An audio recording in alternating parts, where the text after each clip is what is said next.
एक डरावने गांव की कहानी आपको डराने के लिए काफी है। देवगढ़ नाम तो बहुत सुंदर था, लेकिन इस गांव की हवा में हमेशा एक अजीब सी उदासी और खामोशी घुली ही रहती थी। ये गांव महाराष्ट्र के पश्चिमी घाटों की हरी भरी पहाड़ियों के बीच बसा हुआ था। यहाँ के लोगों का जीवन सीधा साधा था, लेकिन उनके दिलों में गहरा डर छिपा हुआ था। डर काली हवेली का। यह हवेली गांव के बाहरी छोर पर एक ऊंची टीले पर खड़ी थी। लगभग 200 साल पुरानी यह हवेली अब केवल पत्थरों का ढांचा मात्र रह गई थी। इसकी खिड़कियां टूटी हुई थीं, छत जगह जगह से गिर चुकी थी और मोटी मोटी दीवारों पर काई जम गई थी। गांव के लोग मानते थे कि इस हवेली में एक क्रूर जमींदार की आत्मा भटकती है, जिसे अंग्रेजों ने यहीं फांसी दी थी। रात के समय हवेली से रोने और घुंघरू बजने की आवाजें आती थी, जिन्हें सुनकर बच्चों के साथ साथ बड़े भी डर से कांप उठते थे। कहानी शुरू होती है एक युवा पत्रकार आर्यन से। आर्यन शहरी जीवन की भागदौड़ से तंग आकर कुछ समय के लिए शांति और एक अच्छी कहानी की तलाश में था। उसने देवगढ़ के बारे में सुना था और वो काली हवेली के रहस्य को उजागर करने का इरादा लेकर वहां पहुंचा। गांव में पहुंचकर आर्यन ने एक छोटी सी धर्मशाला में कमरा लिया। उसने गांव के मुखिया बाबा साहब से मुलाकात की, जो बुजुर्ग और समझदार व्यक्ति थे। बाबा साहब, मैं हवेली के बारे में जानना चाहता हूं, आर्यन ने उनसे कहा। बाबा साहब का चेहरा पीला पड़ गया। उन्होंने खांस कर गला साफ किया। बेटा, उस जगह से दूर रहो, वो जगह शापित है। जो भी वहां गया है कभी वापस नहीं लौटा। आर्यन ने मुस्कुराते हुए कहा, मैं भूतों में विश्वास नहीं करता बाबा साहब। मुझे लगता है यह सब केवल अंधविश्वास है। बाबा साहब ने चेतावनी भरे लहजे में कहा, यह अंधविश्वास नहीं है आर्यन, यह सच्चाई है। रात को वहां रुकने की हिम्मत मत करना। पिछले साल गांव की एक लड़की मीना गलती से अंधेरा होने के बाद हवेली के पास चली गई थी। वो वापस तो आई, लेकिन वो अब बोल नहीं पाती। उसकी आंखें हमेशा डर से भरी ही रहती हैं। लेकिन आर्यन एक पत्रकार था और पत्रकारिता का जुनून उसके डर से बड़ा था। उसने अगले दिन शाम ढलने का इंतजार किया। उसने अपने कैमरे, रिकॉर्डर और टॉर्च को तैयार किया। जैसे ही सूरज की आखिरी किरणें पहाड़ियों के पीछे छिपी, आर्यन हवेली की ओर चल पड़ा। रास्ते में उसे गांव का एक चरवाहा शंकर मिला। बाबूजी, कहाँ जा रहे हो? इतना अंधेरा हो गया है, शंकर ने डरते हुए पूछा। हवेली, आर्यन ने सीधा जवाब दिया। शंकर ने हाथ जोड़ लिए।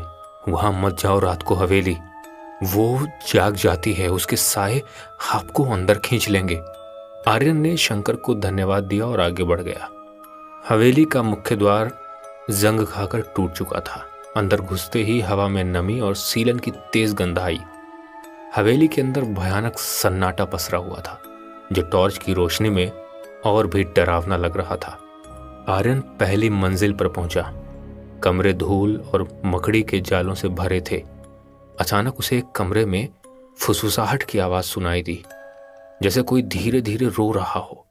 उसका दिल जोर से धड़कने लगा। वो धीरे धीरे कमरे के दरवाजे की ओर बढ़ा।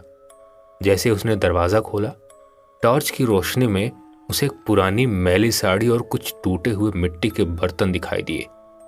आवाज बंद हो गई।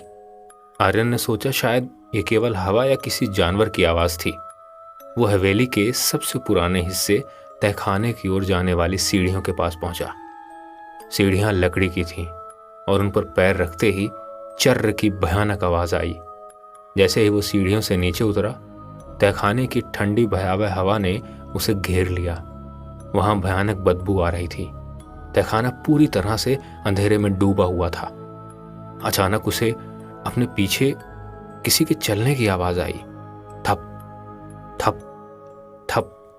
आर्यन ने तेजी से मुड़कर टॉर्च चमकाई। वहां कोई नहीं था। कौन है वहां? आर्यन ने हिम्मत जुटाकर पूछा। उसकी आवाज उस भयावह सन्नाटे में गूंज कर वापस आ गई। तभी तहखाने के कोने में रखी एक लोहे की संदूक अपने आप खुलने लगी। उसके अंदर से एक सड़ी हुई भयानक बदबू आई। आर्यन ने रिकॉर्डर ऑन किया और संदूक की ओर बढ़ा। जैसे वो संदूक के पास पहुंचा, उसे फिर से रोने की आवाज़ सुनाई दी, लेकिन इस बार ये आवाज़ उसके ठीक बगल से आ रही थी। आर्यन डर के मारे कांप गया। उसने अचानक टॉर्च को ऊपर की ओर घुमाया। वहां हवा में तैरती हुई एक स्त्री की छाया थी। उसके बाल बिखरे हुए थे, उसकी आंखें खून के आंसुओं से भरी हुई थीं और उसके होंठ फटे हुए थे। उसके गले पर रस्सी का गहरा निशान था। ये जमींदार की नहीं बल्कि उसकी बेचारी पत्नी की आत्मा थी, जिसे जमींदार ने धोखा देकर मार डाला था। वो छाया भयानक रूप से जोर जोर से रोने लगी। तहखाने की दीवारें हिलने लगीं। आर्यन के रिकॉर्डर में चीखों की भयानक आवाजें रिकॉर्ड होने लगीं। तुम मुझे यहां क्यों ढूंढ रहे हो? छाया ने कांपती हुई घिनौनी आवाज में पूछा। तुम भी मरोगे जैसे सब मरे हैं। आर्यन डर के मारे चिल्लाया और बिना कुछ सोचे समझे भागने लगा। उसने संदूक की ओर एक आखिरी नजर डाली। संदूक के अंदर कुछ चमक रहा था, शायद एक पुरानी डायरी या जमींदार का रहस्य। लेकिन अब वो वहां एक पल भी रुकना नहीं चाहता था। वो सीढ़ियां चढ़कर ऊपर भागा। हवेली के बाहर निकलते ही उसने पीछे मुड़कर नहीं देखा।